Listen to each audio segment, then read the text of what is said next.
Yes, man. Isang kasakit mga tibang biyao! Daghanan mga broken egg hapon dito. Sama sa giingon sa pululo. Ayaw na bukod-bukura ang tao nga dili kaganahan sa imuha. Kung ayaw na pud magparamdam sa tao nga dili na pud ganahan magparamdam sa imuha. Kung ayaw ipugos ang imong kaugalingon, nga mubalik ang imong ex sa imuha kay basig tilawan ra kaniya pagbalik, biyakan ka pasakitan ra gihapon ka. Tinuod na!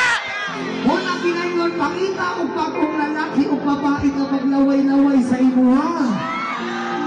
Pakita o pagkong lalaki o babae nga magpagilok sa imuha. Tama!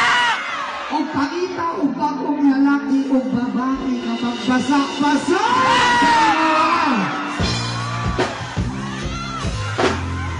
O unta tanang basak-basak